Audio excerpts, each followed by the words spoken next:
Welcome to the very first episode of Truth Without Edits. This podcast was born from a promise I made to myself and to every woman who has ever felt unseen, unheard, or misunderstood. I wanted to create a space where we could finally say the things we've held inside for far too long. For me, that truth began in heartbreak. After losing my 3-year-old son Juju to a rare brain tumor, I made a promise to live life on purpose. And part of that purpose was fighting to become a mother again. After years of infertility, IVF, and healing, I now have 2 beautiful daughters by the grace of God and a little bit of science. This episode is for every woman who's ever cried silently in a waiting room, tracked their cycle with aching hope, or felt like her body betrayed her. Today, we say it all out loud. I'm so honored to start this journey with someone who knows this road all too well. She's a mom to 2 beautiful little girls, a wife, and an entrepreneur.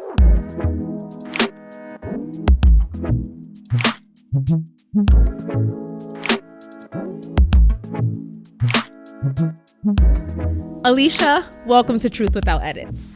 Yay! Round of applause, everybody. Oh my gosh, I'm so excited to have you, Alicia. I'm so emotional because this is episode 1. And I thank you so much for accepting the invitation to be here. I think I shared with you a little bit behind the scenes that when I was thinking of this show and thinking of, what are the topics going to be about? What are we going to think about? I had you in mind. And I don't want to get emotional or cry, but I probably will. No, let's do it. Tears. Let's do it. Yes. Let's do all the tears. You were like the first, like I could see your face in my mind because Alicia, you've been through it, girl. You've been through so much and infertility. And I mean, we're going to get into it, but like, I think that you're such a warrior and you have overcome so much. And I feel that you're very much an open book. So I don't think that telling your truth here today is anything different. I think you share it all the time. But perhaps someone who's never heard your truth will actually hear it today, right? Our audience from across the country or somewhere else, right? So I'm so thankful that you're here. Thank you for having me. Seriously, the moment that you had reached out to me, I immediately went into prayer, and it was like God was like, what are you asking? Like, duh, like, let's do this. And it just, thank you for the platform. Thank you for making a space for women like me. If I feel like, as I was thinking about it, had this been a thing when I was going through all of those things, maybe I would have come out on a different side. Like, I'm grateful for my journey, but there's something about having a testimony before you that you can kind of cling on to and be like, okay, there's hope there. Like, I can tap into that. So thank you for having me. Thank you for this platform. And I just pray that God blesses it 1,000-fold. Amen, Alicia. Amen. And you're so right? Like, listening to people's stories and how they overcame and how they got through that journey, that's what helps us. For sure. Right? And it's so necessary. And that's what I love about like these long form interviews. People can really hear like where the person was in their darkest time, how they overcame, how they got through it. So it's so important that we're doing this because there's an audience out there that needs to hear it. For sure. So girl, let's get right into it. Yes. Okay. So let's just start right off the bat. We know that you've been through infertility and that was a struggle. And I just want to jump right into, tell us what that journey was like for you. Oh man. So my journey started earlier than I thought. So I had gotten pregnant previously in a relationship that I was in before my husband, and I had gotten pregnant and lost the baby. And because I was so young, I just didn't really think about anything like that. Like, I went to the doctors, they were like, this happens. Like, sometimes you just never know. Fast forward to then getting married, meeting my husband, and I ended up going in for a checkup because I just felt off, and they were like, you're actively miscarrying. And I was just like, okay. So that's a very smack in the face kind of like experience. And they didn't really do anything. They were like, you're actively miscarrying. If you start to bleed too much, you're not feeling good, come back and see us. And I'm like, okay, what do I do with this? Like, I just go home and just, okay, no baby. Like, all right, cool. So that process happened. And then we started to have the conversation about what our family looks like. Do we want to start a family? And we were both on the same page. Yes, we're ready for kids. And so we started that process. And it was, I think, even more hard because at church, with the people that I'm closest with, I would always get people that would come up to me and say, I had a dream and you had a baby girl. Hey, I heard the Lord said your baby's coming. And I'm like, okay, son, drop her already. Like, give her to me. I'm waiting. Like, I'm trying. And so at that point, it had been a year and we had been trying and I'm tracking cycles and nothing. And so then I went to the doctors and they were like, hey, but you got pregnant before, so you have no problem getting pregnant. And then that's that. So if you can try for 6 more months and then we'll see what happens. So I started again, trying, taking all the vitamins, doing all the research, losing all the weight, because everything tells you fix your body, fix your body, fix your body. And so I started to do that. And then 6 months came, still no baby. So then they were like, okay, well, let's try this. We're going to start you on the IUI track. And once that happens, because also insurance plays a crazy factor in this. Like, yes, it does. They didn't care that I was a person, that I was hurting, that I was brokenhearted, that I wanted all of the things. They were like, you need to do step 1 before I can get you to step 2. And we won't pay for step 3 unless you pass step 2. And it was just so frustrating. So as I'm in the IUI track, I ended up getting pregnant. And I was like, oh, this is my miracle baby. This is the baby God promised me. And so we started the whole, okay, appointments. We got an ultrasound. Great. Everything's great. And I will never forget it. February 29th, 2020, I started bleeding. And I was just like, what is happening? Like, this is not real. And my husband was at a baseball game and I called him and I was like, hey, I'm bleeding. They told me to go in. And now I'm driving myself from Westfield to Bay State, 90. I think I was flying at this point. And I just remember praying over my womb and saying like, you will live and not die. You will live and not die. Girl. You will live and not die. And I just remember speaking that over myself. And I get to the hospital, they take me back in and they do all the things, the blood work, the ultrasounds. And they're like, we don't see anything. Your HCG levels have dropped. And here's this little box to remember your baby. And at that point, I was just like, I don't want another box. I have 2 of these already. Take your box and shove it. Like, yeah. I was over it. I remember looking at my husband like, I wanted to leave this hospital with a baby, not a box. And here I am sitting with this box I don't know what to do with. And that really started my journey of like true intimacy with the Lord. Because I was so angry and I don't think anybody understood. I got all of the, well, you can try again. Oof. Well, maybe it was just God's plan. Well, maybe she belonged in heaven. Well, maybe she was going to be sick and she didn't. I was like, I will take a sick baby. I will give me the baby. Nothing you're saying matters to me. No. And if this is the promise, why am I sitting here empty-handed? What is this? And that was like rock bottom for me. So I started again. And then I really advocated for myself. I was like, give me all the tests. Give me everything. Give my husband all the tests. And that's when I got diagnosed with PCOS, which was a blanket Band-Aid in a sense. We went through IUI, 2 rounds. And finally on the 2nd round, we got Brooklyn. Yay, Brooklyn! Yay, Brooklyn! The most beautiful little girl ever. We love her. If you know her, she's literally my angel baby. She says the sweetest things. She is so in tune with her emotions, and I'm like, you were worth the wait. That's it. You were worth the wait. So Alicia, right up until IUI and Brooklyn, you were able to get pregnant without the treatment, right? At first, Yeah. Like that was like surprise, right? So it's one of those things where you thought like, oh, maybe I won't need treatment. This is going to happen because I'm going to get my miracle. I'm not going to have to go through all the treatment, right? Yeah. And I'm not going to have to go through the hormones and the injections because let's admit it, that's so hard on our bodies. On top of the fact that we're already going through the emotional turmoil of saying like, what's wrong with my body, right? You mentioned Absolutely. like, now I have to fix my body and go through steps 1, 2, 3, and 4 just to make a baby when my body's supposed to make that baby naturally. Yeah. That's frustrating, you know? Yeah. But I think there comes a point where we finally, as women, I can relate to you because I've been through infertility struggles as well, where we finally say, okay, maybe my body's not going to do this naturally. It's time to finally just go through with the process. Yep. And I'm so happy that you and your husband said, let's go through with it. Like, Yeah. if that's what we have to do, we're going to figure it out. And it was really in that place of like, again, true intimacy with God, because I had done the pretty worship. I had done the textbook You stand at the altar, you fast, you write it in your first fruits, you tithe for this baby, you do all of those things. It was pretty, it was textbook. I was doing all of the things and I still was coming up empty-handed. I had to get down and dirty, like on my knees, ugly, crying, angry, like, what are you doing? I don't even believe that you're good. Like, there's no way that you're good if this is what I'm, look at me, I'm broken. You say that you love me, how could you love me? I'm so broken and this is what you're giving me. And it was in that place that I literally started to see him in a different way. It opened my eyes to the world of science. It gave me a different perspective of like, he is the creator of all things. He's the creator of all things, so he will do it. If this is the avenue that you're gonna get your miracle, who are you to say that this was not a miracle? Like, who can say that this wasn't your miracle? Maybe the gift of IUI is your miracle. And when I came to terms with that, nobody could tell me any different. That's it. Like, are you going to pay for that? Yeah. Yeah.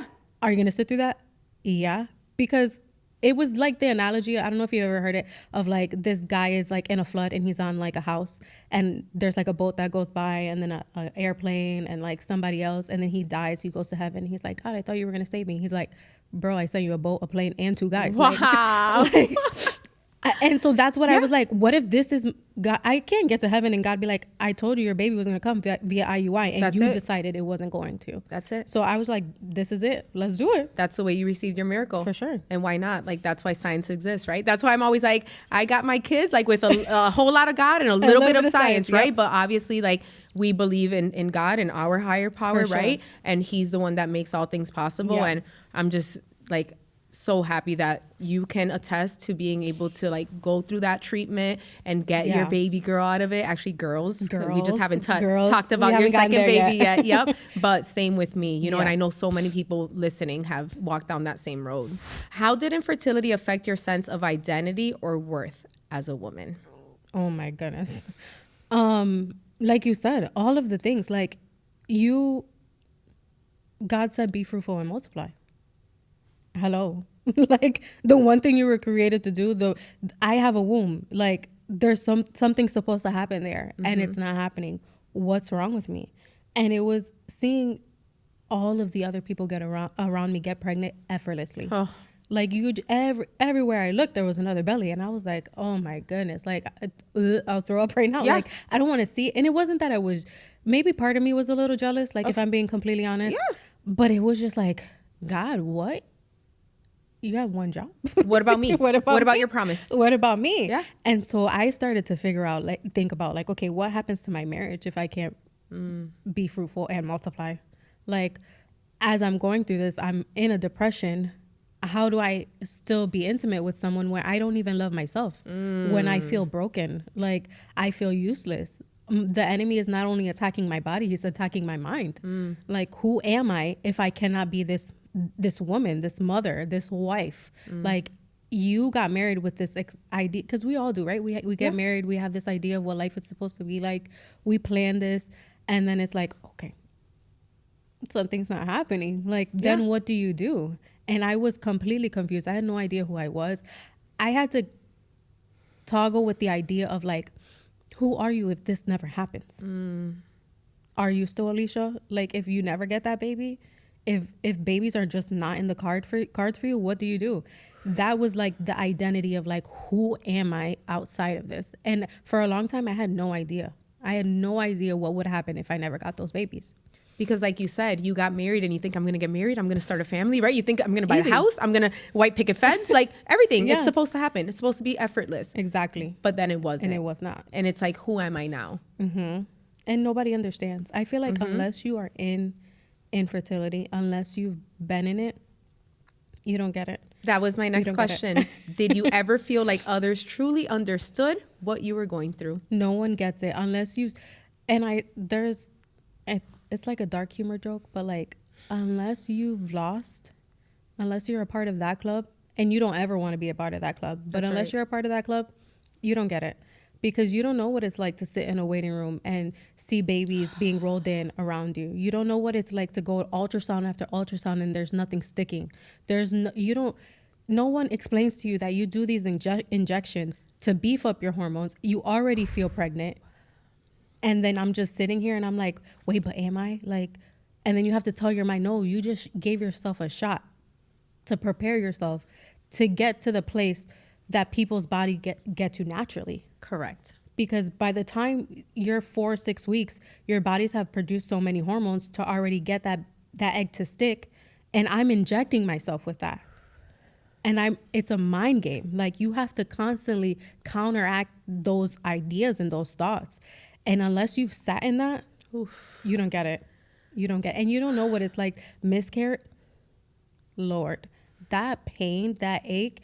And people will say, oh, well, at least you didn't have to bury. Like, the excuses that people say. Like, I've had people tell me, like, well, at least you didn't have to bury a child. At least you didn't have, maybe you can try again. But if it doesn't happen, that's okay. You can adopt. Like, Alicia, let's talk about that, right? Because those, like you said, if you've never been in it, you don't understand. So I think people are really trying to be helpful, right? They want to like give you words of encouragement. Like, how do I make this woman who's going through it feel better? Sometimes silence is better. Enough. Because honestly, you don't know, you don't understand the whole, maybe you should just adopt. I heard that so many times I lost track. And not that I'm opposed to it. I was going to say that. I'm not opposed to that. I have friends who have adopted. It's a beautiful thing. My grandmother adopted, who I now call my sister. Like, we're not opposed to it. But in that moment, we wanted to bear. We wanted to carry our own child. So maybe you should just adopt. Well, maybe it's not in the cards for you. Like all the things you mentioned. And it's like, who are you to say it's not in the cards for me? Like, it's supposed to be, and as you were telling me, like on your way to the appointment when you had your miscarriage and you're like praying over your womb, can we just talk about how many times you've had to lay your hands on your own womb while another woman can easily get pregnant? And like, it's just an accident, not an accident. Excuse me. No, please. I hope I'm not offending anybody. No, I get it. But like I would get into conversations with people and they're like, yeah, we weren't planning it. It just happened. And I'm like, I've poked myself 17 times this week. You don't want to see my abdomen because it's so bruised up. Like, you don't, and it just happens for you. And it's like I always say infertility is the enemy's way of putting women against each other because jealousy automatically sparks because you're like envious of this other woman, which like, congratulations, I should be happy for you. Correct. Like, but something in me is like, girl, the baby shower invitations, you're like, ugh, like, and kind of like when my son passed away and I would like see moms with their kids at the park. I'm like, you get to have your kid at the park. Why do you get that? So I think it's so normal, right? And this is why like this is truth without edits, right? Like, this is the truth. I think this is what a lot of women are thinking and we don't dare to say it because people are going to be like, she's so rude. Yeah. Or like, oh my gosh, she really thinks that. No, yeah. If you're going through infertility, it freaking sucks that the girl next to you is popping out babies left and right. It sucks and we don't like it. Yeah. And it sucks that you're at the park with your kid and I just buried mine. Like, it sucks. All of it sucks. Hurts, man. And regardless of the stage you're at, whether you were 2 weeks pregnant, 9 months pregnant, whether you had to bury your baby, all of it sucks. All of it sucks. And those things are hard because it's almost like you have nothing to show for it. Like, girl, I wanted to keep this to myself to make sure that I got to the safe place of like past 12 weeks, like the world says. And then it's almost like you want to scream at the top of your lungs, I had a baby. Yeah. Like, I'm a mom. Yeah. I'm a mom. I remember my first Mother's Day after having a miscarriage and I was walking out of the doors and they were handing roses to all the moms. And he went to hand me a rose and he said, oh, you're not a mom. Girl. The way that I lost it, I wanted to I am a mom. Oof. Like, I am a mom. And that was the hardest part. I can't even imagine what that felt like because I would have been like, thank you, I need my rose. Give me all the roses. They all belong to I'm me. a mom. Yeah. That's so hard. That's so hard. Were there moments where your faith was shaken or questioned? Absolutely. Like, from beginning to end. From beginning to end, like, my faith was shaken from trying, from losing, from having this baby and giving birth because my birth was so traumatic. That's a story for another day. We could be here for 5 hours telling that story. But in all those parts, I still had moments of being like, God, was that not enough? Did I not suffer enough? Like, am I going to ever have a season without pain? Like, is my faith always going to be at this like clinging place? Like, am I ever going to be able to just sit and like testify? Like, how much more can a person take? And then you add on the postpartum part, that's a whole nother ball game. But it was just very much like, God, what else do you want from me? And there were times where I didn't feel worthy. I'm like, I would look at her now that she was here and I'd be like, I don't deserve you. Like, I don't deserve you. My faith is still being tested. I'm still going through all of these emotions. It was just hard. All of it was so hard. And you don't get a second. Like, you don't get a second. Yeah, I think for those of us who like grew up like with faith and believing in God, a higher power, like we're taught that like faith is like black and white. Like you believe, you get your miracle. You pray enough and you're going to get what you're asking. Exactly. If you have faith as tiny as a mustard seed, you'll tell that mountain to move and it will, right? So I think we're like brought up with those ideas. And yes, our faith is going to be tested. We're going to be angry at God. We're going to probably question of his existence, right? And I'd like wish more, like for the people listening today, I wish more people would realize like it's not always God's fault or like whatever higher power you believe in, right? Like we live in this world, so shitty stuff is going to happen. Like, but it was the part of going back to like, what else can I do? I felt like I had to do so much. Like, faith of a mustard seed, I had a bag of those. I have a whole field. Like, what else do you want from me? It was like, and then there was the idea that people would come to you and say like, well, you need to fast. And I'm like, I'm starving at this point. Like, I am so hungry. That's how long I've been fasting. I just want this baby. Like, what else do you want from me? Oh my Like, it's just exhausting sometimes. Like, I just remember being in the thick of it and being like, if somebody else tells me one more thing, I'm going to lose my mind. Because what did you think? That I didn't try it? You don't think I tried praying? You don't think I tried fasting? You don't think I tried sewing? I gave up financially. Like, my diet, I tried everything. And here we are. So fast forward maybe a couple years after Brooklyn, you have another miracle that arrives to your world. And can you talk to us about how that happened? Oh my gosh. Her story. So I knew once we had Brooklyn, they had told us that if I was going to conceive again, I would have to go through the same process, specifically because how traumatic her birth was and all of the things that I experienced before. So I just knew, like, I was not tracking anymore. There was no protection. Like, we weren't even thinking about it. And then I randomly stumbled on this like TikTok where they would do like a pregnancy roulette. Everybody would be on a stick, grab one, and if it's positive, yay, right? So I decided to do that with my friend, and we were both going on vacation, and we're like, what happens if one of us comes back pregnant? And so we were like, well, what if one of us is pregnant now? And I was like, okay. So I ended up going to the store, getting a pregnancy test. We both took it. Mine just happened to be positive. And I called somebody and I was like, hey, this is broken. And she's like, Ma, that's not how that works. Like, that's not how that works at all. And I'm like, no, this, like, because what I have doesn't work. So, like, this is broken. Those parts don't work, so this can't be possible. Yeah, exactly. So she's like, go get another test and try again. So, you know, anybody that ever was hoping for a positive test knows that there are unwritten rules to get a positive test. First pee in the morning. Yes. No water. Like, you do all of the things to make sure that you get the clearest line that you can. That's right. I was guzzling water. It was 8 p.m. I was like, if this is going to be positive, this is going to be positive. And so I went to the store, got another one. I'm like, you know what? I'm going to get the one that has the words. It's going to tell me pregnant. Like, if it doesn't say pregnant, whatever. So I take the test. It's positive. Fast forward, I go to my doctor's appointment, and her and I had been through all of it together. So she's like, Alicia, are we going to be okay? Because she's seen me like low. Are we going to be okay? Do I need to get some help in here? Do we need to wait for your husband? I'm like, no, Sue, you and I, we're good. I already know what's on the other side of that. And so she does the ultrasound. She's like, yeah, I think if anything, you're probably like actively like miscarrying. I can see a sac, but I don't see anything else. And I'm like, okay, bet I'm going to Miami. Like, I'm out of here. Like, I had already made my peace with it. Go to Miami, come back, because she wanted to make sure everything had passed. She does my ultrasound and she's like, well, there's a baby in there. And this is a woman who was an atheist, who had no belief in God. We had already communicated that to each other. She's like, God wanted you to know this baby is was coming, because you're not measuring more than 4 weeks right now. So how did 3 weeks ago you already get a positive test?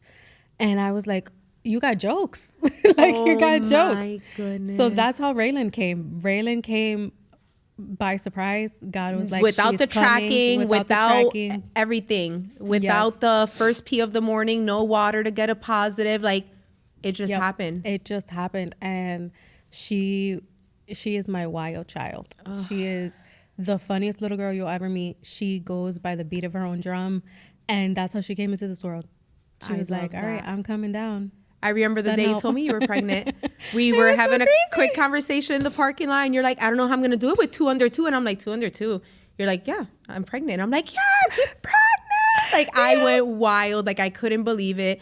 But I mean, man, so powerful, right? Like, for your first baby, it was like this tracking the cycles and praying over your womb and all of the things. And then God just surprised you. And he surprised me. And how powerful is that? And you have 2 beautiful little girls. Yeah, it's so crazy. What were some of the hardest parts emotionally while going through your infertility journey? And how did you cope with those hardest parts? I think the hardest parts had to be my moments alone.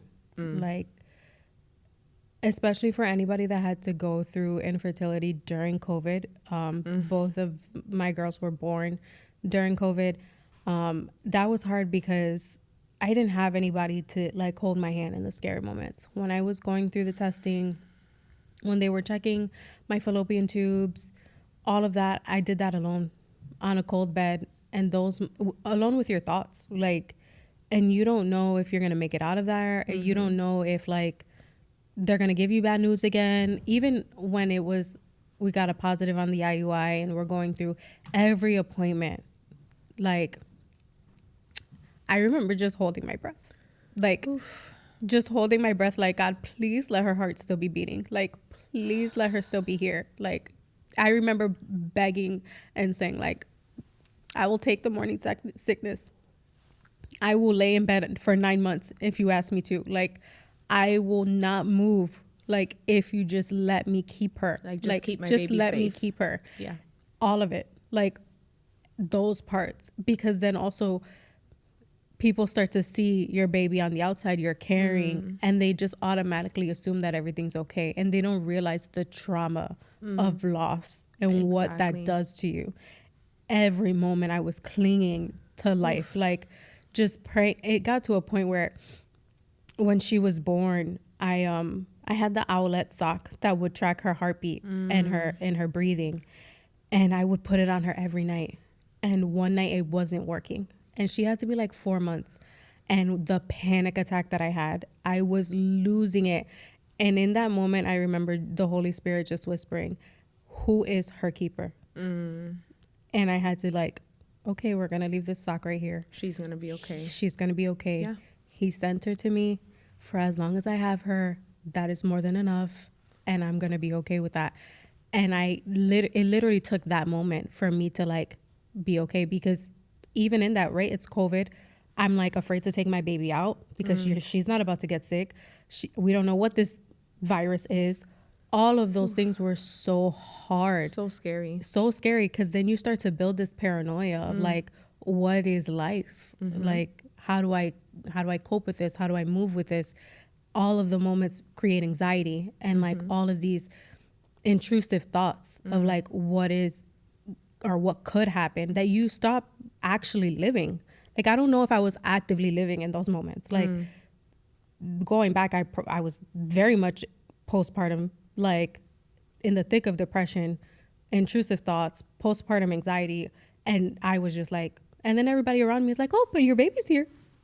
Yeah, but how about all the trauma that comes with it, right? Yeah. No one ever talks about the trauma connected with struggling to conceive, because you tried and worked so hard to finally conceive that once that little human comes into your world, you do everything to protect them. It's like no one talks about that. No one talks about how nervous you are for maybe your mom or your husband to pick like put the baby in the car and take them for a ride, because you're thinking, are they going to be okay in the car? Is anything going to happen? Because it was so hard to get that baby. It was so hard to get there. It's like, so now you want to protect them. Yeah. I'm like, If people put their prized cars in the garage, what more do you think that I'm going to do with this kid? Yeah. Yeah. Like, I'm going to protect her with my life. Yeah. I worked so hard to get Correct. here. And I think, right, we can attest to like all parents protecting their children with their lives, but something happens when you've been through that trauma of not being able to conceive, that you want to protect them even more because you think that like anything will take them from you. Mm-hmm. I remember my mom once calling me while I was at work and saying like, oh, I'm going to take Anaya to the river. I think it was like the river or something, like Look Park. And I'm The like, heck you are. girl, I think I clocked out of work, rushed there. Where's my baby? She's like, girl, she's fine. She's over there by the tree. And I'm like, give me my baby. Because I'm like, she's going to go in the river. She's going to die. Yeah. Like that's just like your brain. So people don't talk about like the trauma, you know, and for everyone listening, like if you are going through that trauma, like you're normal. It's okay. Like it's You're okay. You're not crazy. Absolutely not. Like we've been there. Like call me. Yeah, please. Please call us. What do you wish someone had told you at the beginning of your journey? I think that sometimes, like, as much as people think they're telling you it's going to be okay, nobody ever actually says you're going to be okay. It's always those, you know, you could try again. It's the fluff. They give you the fluff without the, like, real. I wish somebody would have been like, Ma, this sucks. Yes. Ma, this sucks. And you are not less of a woman. You are still worthy. Like, you are still loved. He has not forgotten about you. Like, this sucks and you're going to be okay. Like, you are going to be okay. Like, if I longed for that. I longed for someone to just sit with me on the floor and, like, let me cry and just be like, Ma, this sucks. Keep it real. Don't give you the fluff. I see you. Like, but it was very much like, all right, we're walking this out. Great. Okay, cool. Like, oh, you're back in church. You're happy. Oh, like, no one ever said it's going to be okay. No one ever asked, are you okay? Like, I longed for that. Sometimes I still do. Like, if I could go back, and now I think that's what I do the most when I see people or women experiencing loss is like, I've been through it and I can't tell you anything. Yeah. Girl. I can't tell you anything because I know it sucks. Yeah. And your feelings are valid. Yep. And if you want to cry with a pint of ice cream, dale. Yeah. You want to climb a mountain? Let's go. Love that. Like, I wish people would do that more because that would have saved me there were times where I even felt suicidal. Like, I was just like, take me out. So, like, at this point, I have no responsibilities. There's nothing to live for. My body doesn't work. Where's my worth? Take me out. What do you got me here for? Like, what am I doing? Like, it was literally that bad. And I had no one that actually came and sat with me and like, I see you. This sucks, but I got you. And that's what I wish people would have done. Yeah. So for anyone listening, like if you have someone who's going through a difficult moment, like take Alicia's advice and just sit with that person. And what do you want to do? Eat a pint of ice cream? Let's do it together. You just want to cry? I'm coming over. Like lay on my lap or my shoulder and cry instead of like adding all the fluff, as you said, because sometimes that just isn't too helpful. I think I know like sometimes like, hey, what can I do for you? Or like, hey, I'm praying for you. Sometimes it's just like too much. I know you're trying, but maybe just like knock on my door and be like, hey, I'm here. Like, and just, I wish somebody would have asked me, like, do you want to talk about it? Sometimes it's like the overlooking the elephant in the room because it's awkward for everybody. Yeah. It's awkward for everybody. Nobody really wants to tap into that. I have a lot of people around me that really boast about not being criers. I'm a cry baby. Girl. Like, I'm a cry baby. You don't want to be a crier? Great. But like, I'm a cry baby. And I wish somebody would have been like, tell me about the baby. That's it. Tell me what you wanted to name her. Yeah. Tell me what you want her nursery to look like. Tell me the stroller you wanted to buy. Like, tell me all of those things. I wish somebody would have asked me because there were moments where I so longed to talk about like, hey, do you want to talk about that moment in the hospital? Ooh. What was that like? Nobody had to sit. I remember how cold it was. I remember what my socks looked like. I remember what the bag looked like. I remember the nurse when she came to tell me and the look of pity on her face. I remember all of that. I remember how it was humid and sticky outside. I remember all of that. And those are the moments we replay in our heads. if there's somebody out there that can sit and allow you to let that out, That's it. bruh. And like you said, people just feel like it's going to be awkward. Forget about how awkward it might feel for you. Like the person needs you, you Like, know? like I'm going crazy up here. Like, love that. give me a space to like dump this out. I love that. Okay, what do you want other moms to know, especially those who are silently struggling? I think that finding your safe space in whatever that looks like. In whatever that looks like for you, find that, because you deserve it.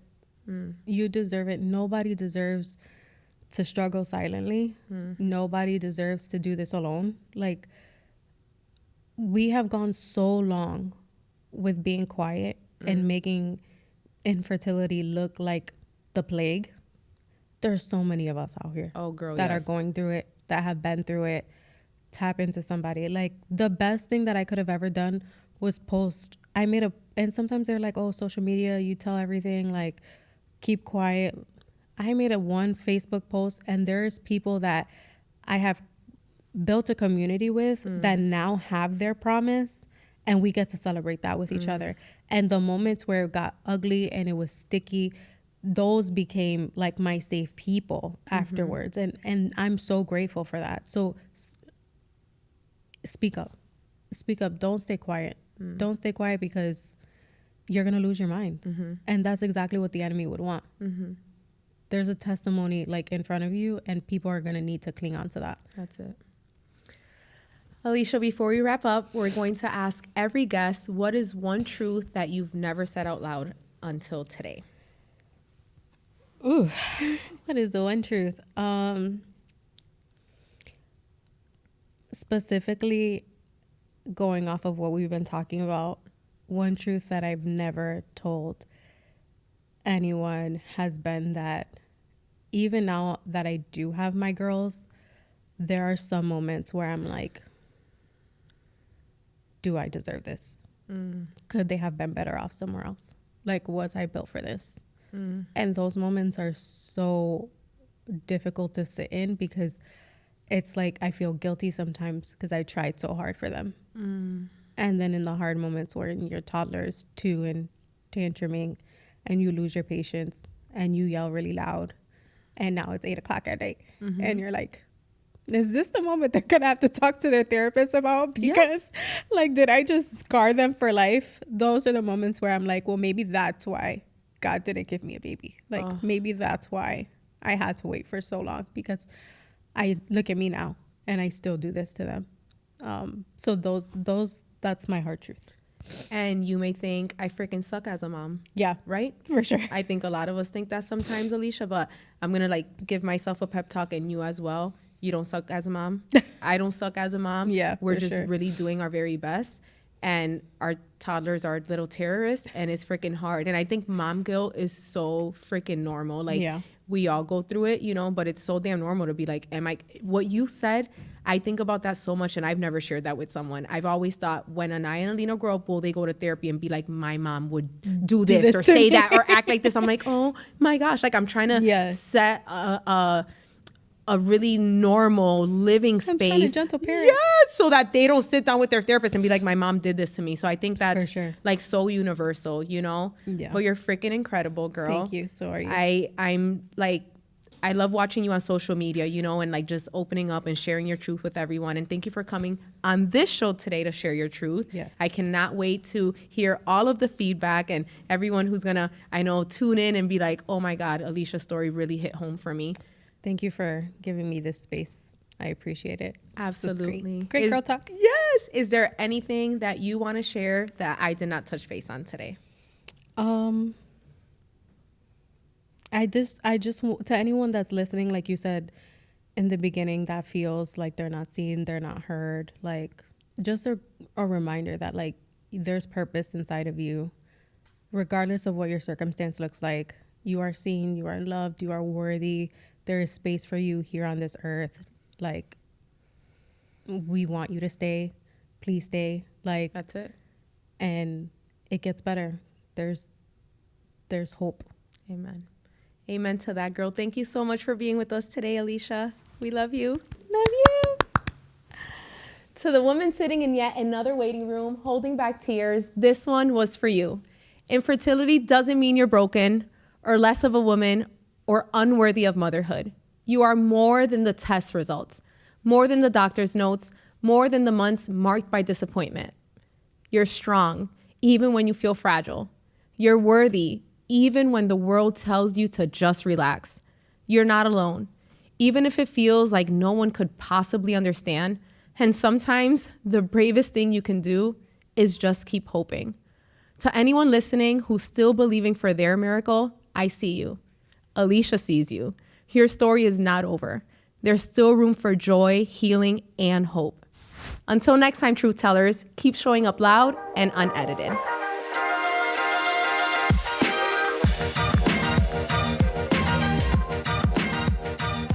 Ready to share what you've never said out loud? Visit truthwithoutedits.com and head to the Submit Your Truth tab to send your story. You can even submit anonymously.